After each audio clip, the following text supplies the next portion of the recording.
In the mist-shrouded mountains of 18th century Jamaica, where dense jungle swallowed sunlight and rivers cut deep through limestone valleys, there lived a woman who became a legend. Her name was Nanny of the Maroons, a woman born in bondage, torn from Africa, who rose to defy an empire. To the British, she was a ghost, a phantom, a terror whispered about in officers' tents. But to her people, the Maroons, she was Granny Nanny, their warrior queen, their protector, and their living link to the ancestors. This is her story of resistance, cunning, and the strange karma that would see her outwit one of the most powerful empires on earth. In the late 1600s and early 1700s, Jamaica was a brutal jewel in Britain's crown. Sugar plantations stretched across its fertile plains, worked by thousands of enslaved Africans under the lash.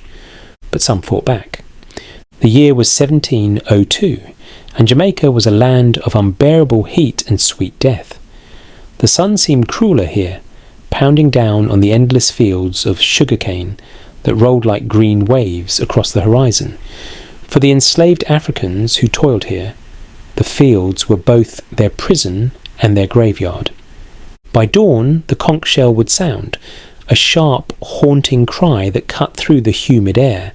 Men, women, and even children would rise from the dirt floors of their huts, their bodies stiff and sore, carrying scars both old and new. There was no breakfast waiting, only the memory of hunger and the fear of the whip. Overseers, mounted on horses with rifles slung across their shoulders, barked orders. The British militia was never far. They patrolled like wolves, their very presence a warning that escape or rebellion would be met with blood. A single day on the plantation felt like a lifetime. The work was relentless, hacking through tall, razor-sharp sugarcane stalks that sliced their skin, carrying bundles heavier than their own starving bodies, all under the gaze of white men with whips that cracked like lightning. Those who slowed, even for a breath, would feel the lash bite deep into their backs. Some collapsed from exhaustion, never to rise again. Their bodies were dragged off and buried in unmarked graves, their names and stories lost to the earth. Yet, despite it all, they whispered. In the dark, huddled around small hidden fires in the slave quarters, stories were told of Africa, of ancestors, and of freedom. These whispers were dangerous, but they were seeds, seeds of defiance. The British feared those whispers. They knew that Jamaica was a powder keg, tens of thousands of enslaved Africans against only a few hundred planters and soldiers. The British militia roamed the plantations, rifles ready, trained to sniff out rebellion. Their cruelty was deliberate, designed to break the spirit of the enslaved. Any hint of defiance was met with public torture, flogging until flesh split, iron collars that chafed and cut, even execution. The message was clear: submit or suffer.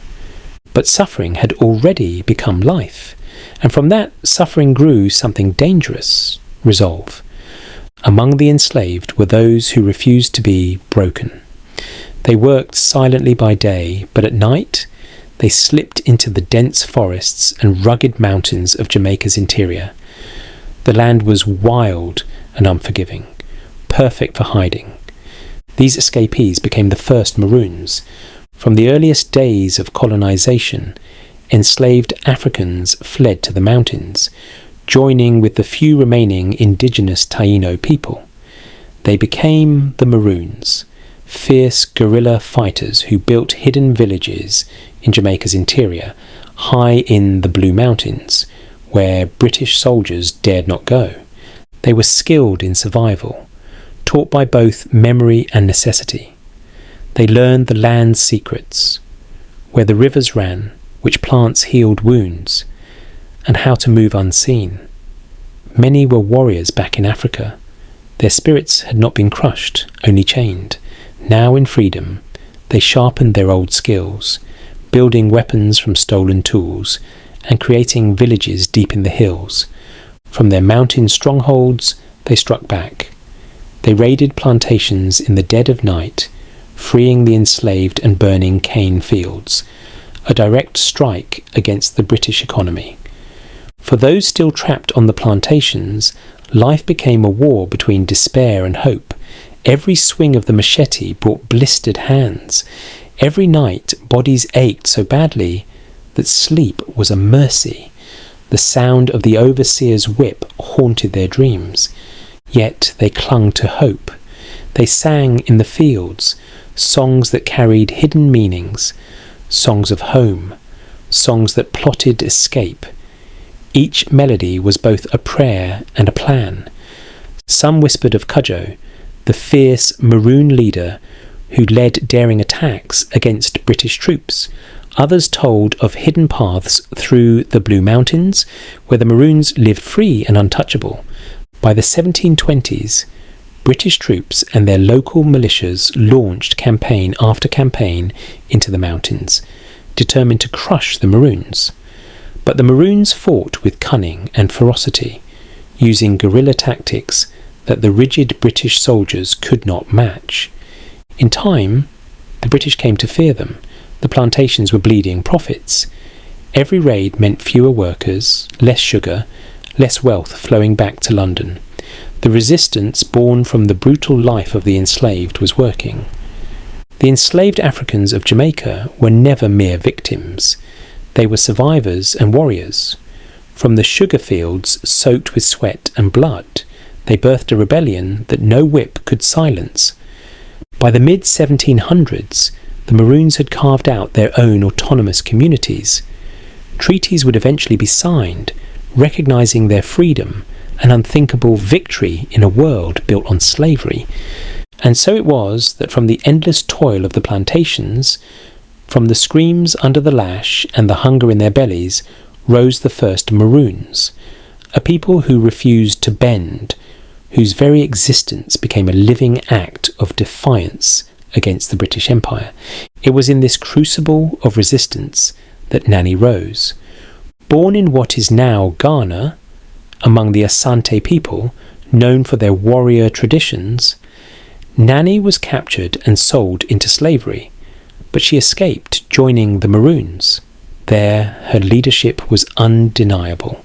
Some say she was a priestess, steeped in Obeah, an African spiritual tradition feared by the British. But whether through faith, strategy, or sheer willpower, Nanny transformed her people from hunted runaways into an unbreakable force. He, British, launched raid after raid to crush the Maroons, but in the forests, the rules of war were different. The red-coated soldiers, trained for open battlefields, found themselves ambushed by an enemy they could never see. Nanny taught her warriors to fight like shadows. They used camouflage, smearing their skin with mud, blending into the trees. They learned silent signals, bird calls that masked ambushes, horn blasts echoing through valleys to summon fighters, and most famously, decoys. When British patrols entered a gorge, Nanny's fighters would plant dummies, carved from plantain stalks, dressed in rags, on ridges above. From a distance, they looked like armed men. The soldiers, panicked, would waste volleys of gunfire on straw, and in that moment of chaos, the Maroons struck, raining arrows and musket fire from hidden perches, vanishing as swiftly as they came. British officers called it a devil's war. Nanny's legend grew darker.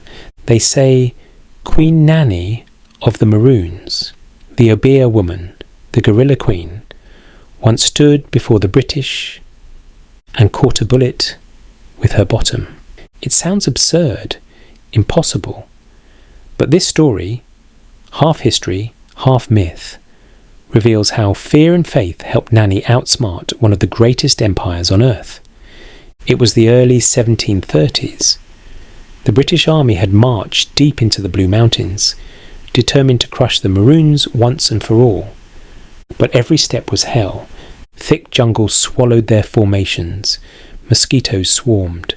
Supplies ran thin, and always came the ambushes. Hidden fighters struck from the trees and vanished like smoke. Muskets cracked, horns echoed, redcoats fell in the mud, their bodies disappearing into green shadows. Finally, exhausted and desperate, the British reached Nanny Town, her mountain stronghold perched on a cliff, guarded by only one narrow trail. And there she was, Queen Nanny herself, small in stature, dressed in red, a head wrap crowning her like royalty. She stepped out alone. The British soldiers raised their muskets. They aimed, and Nanny turned her back to them. She lifted her skirts, bent over, and bared herself in open defiance. A taunt, a dare. A shot rang out. The bullet flew, whistling through the humid air. And then, the legend says, she caught it between her buttocks. Gasps, screams. Muskets lowered. Nanny reached behind her, pulled the lead ball free, and in one smooth motion she spat it into her hand and hurled it back toward the British line. The soldiers broke. Panic swept their ranks. In that moment, belief shattered discipline. They turned, scrambling down the path, fleeing the mountain queen who could swallow their bullets whole. Now, did it happen? Historians argue it was symbolic. Some say Nanny's bullet catching was a metaphor for her uncanny ability to predict ambushes and neutralise British firepower. Others claim it was rooted in African spiritual symbolism, a display of Obeah power, where her defiance humiliated the British and emboldened her warriors. And in truth, that moment wasn't about physics. It was about fear. The story spread like wildfire through British camps. This woman can't be killed. She's protected by dark magic. Soldiers dreaded the jungle. Some refused to march. The British High Command, humiliated, grew desperate to end the war. Here's the karma. By using fear as her weapon, Nanny turned superstition against her enemies. She made the colonizers taste the same terror they'd long inflicted on others. To her people, she was proof that the ancestors fought beside them. To the British, she was a nightmare they couldn't shoot down. Months later, exhausted and broken, Britain signed a treaty with the Maroons, granting them autonomy. And so, in one outrageous, unforgettable moment, whether literal or legend, Nanny's bullet-catching act became the symbol of a rebellion they couldn't crush. To this day, in the hills of Jamaica, they still tell the tale of the warrior queen who turned her body into defiance and caught an empire's bullet with nothing but courage and a little bit of magic. Jamaican folklore claimed she could catch bullets with her bare hands, or even with her body. One tale says she stood defiantly before the British, spread her legs, and caught bullets in her womb, spitting them back at the enemy. Historians debate this story, but whether literal or symbolic, it terrified the British. To them, she wasn't merely a rebel leader. She was a witch, a woman armed with spirits stronger than muskets. The truth? Her power lay in psychology. By cultivating fear, she turned British discipline into doubt. Soldiers hesitated. Officers fretted. Superstition became a weapon sharper than any blade. From 1720 to 1730, Nanny's forces held firm. They raided plantations, freed enslaved Africans, and built thriving mountain settlements. Nannytown, her base, sat on a ridge so steep that a single narrow path led in, perfect for ambush. Every British assault failed. Troops starved in the mountains. Supplies dwindled. Morale broke. And each time, Nanny welcomed new runaways, swelling her ranks. The British couldn't comprehend it. An enslaved woman, outmanoeuvring their armies, bankrupting their colonies. In London, whispers turned to outrage. Crush them, they demanded. but every regiment sent into the mountains came back broken, or didn't come back at all. In 1733, Nanny was ambushed and killed, or so the British claimed. Reports say a soldier shot her during an attack. Her body was displayed as proof. But among the Maroons, a different story lived. Nanny never died. She vanished into the forests, returning to the ancestors, her spirit still guiding them. And whether by ghost or grit, her work bore fruit. In 1739, exhausted and humiliated, the British offered peace. They signed a treaty with the Maroons, granting them autonomy in their mountain towns, on one condition: they must stop harbouring runaway slaves. Here, karma cut both ways. Nanny's victories forced Britain's hand. She won freedom for her people, but at a price. New runaways, desperate for refuge, found Maroon gates barred by treaty law. Some were returned to plantations. The chain of liberation had broken. It was a bitter compromise, but it ensured survival. Today, Nanny of the Maroons stands among Jamaica's national heroes. Her face is on the $500 bill, her name etched in history.